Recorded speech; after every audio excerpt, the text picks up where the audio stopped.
Μπαλ, Μπεκ. Μπαλ είναι ο Βάρος, ο θεός των φοινίκων. Ξέρετε αυτό το θεό. Από τότε ξεκίνησε αυτή η ονομασία. Και Μπεκ είναι δηλαδή η παιδιά του. من محلنا انا واقفين ل 300 متر طوله. Ξεκινάμε από το Ζωπιτέρ, το ναό του Ζωπιτέρ, το Δία, δηλαδή από εδώ μέχρι το τέρμα κάτω περίπου 300 μέτρα. 4 اقسام. 4 τμήματα. بروبيلايا اول اسم. Τα προπήλια كان درج عرضه 50 متر. παλιά ήταν 50 μέτρα σκάλα, πάγους. 12 عمود جرانيت واجهه. 12 κολόνες από γρανίτη στην όψη. مسقوف بخشب الارز ارضه موزايك. Σκεπασμένα εδώ ήταν με ξύλο από κέντρο και κάτω μοσαϊκά. الجهتين ابراج الحرس.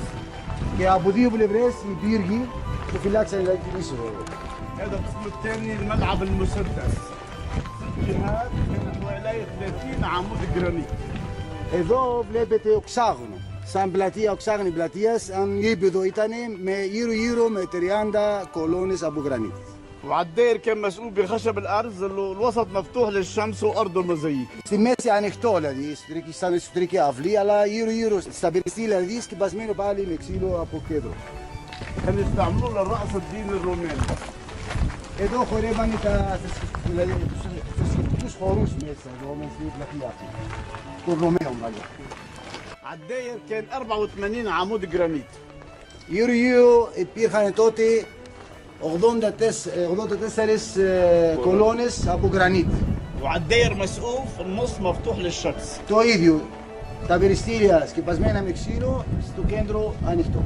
و12 شكل مستطيل ومدور ل 250 تمثال فوق وتحت وعالداير. Εκεί βάσεις και θέσεις δηλαδή, كابيلز κάνουμε τεμσάλ, 250. για 250 αγάλματα και τα θυσιαστήρια τα καταστρέψανε οι Βυζαντινοί και κτίσανε εκκλησίες στο κέντρο. الثاني جاب البرهان انه جابوا الاعواميد التصلان من قطعه واحده. Η κολόνα στη μέση εκεί, μονοκόμματη πέτρα, δείχνει πως μεταφέρανε τα κομμάτια μονοκόμματης πέτρας, δηλαδή από το ασφάλ. كانوا يستعملوه للرقص الديني الروماني. Εδώ χορεύανε δηλαδή, τους θρησκευτικούς χορούς μέσα εδώ, μέσα στην πλατεία αυτή, των Ρωμαίων παλιά. وعلى الجهتين الحيطان مستطيل يحطوا تماثيل فوق وتحت، اما القناطر ضافوها مماليك مصر لضرب الاوس والنشاب والنبل. Εδώ από δύο ορόφους βάλανε σε βάσεις αγάλματα τότε, αλλά οι αψίδες στην εποχή των Μαμιλούκων από εδώ και πέρα δεν αφήσανε τον κόσμο να πλησιάζει το άγαλμα του Θεού δηλαδή. Μόνο οι μοναχοί που ήταν, οι ιερέες που ήταν στο ναό, πήγανε μέσα στο άγαλμα, γυρίσανε πίσω και είπαν στον κόσμο, δέχτηκε ο Θεός τη θυσία σας. Στην περιφέρεια αυτή υπήρχαν 54 κολόνες. Από τις κολόνες που ήταν γύρω σταθήκανε και μείνανε αυτές οι κολόνες σαν δείγμα, δηλαδή τεράστιες κολόνες με κολυφιακά κοινόχρονα και... بس من حوالي طول العمود 22 متر. Για 22 μέτρα ύψος. مترين و20 عرضه.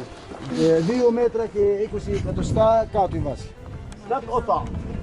Από 3 κομμάτια κάθε κολόνα. بكل قطعه بتضرب خويش للنحاس والرصاص البرونز ليجمعوا الصخر مع بعض. Υπήρχαν τρύπες μεταξύ τα κομμάτια στη μέση, ένα συνδέο με μολύβι. 7 μέτρα ήταν το ύψος του αγάλματος του Δία και η σκάλα κάτω του ήταν 13.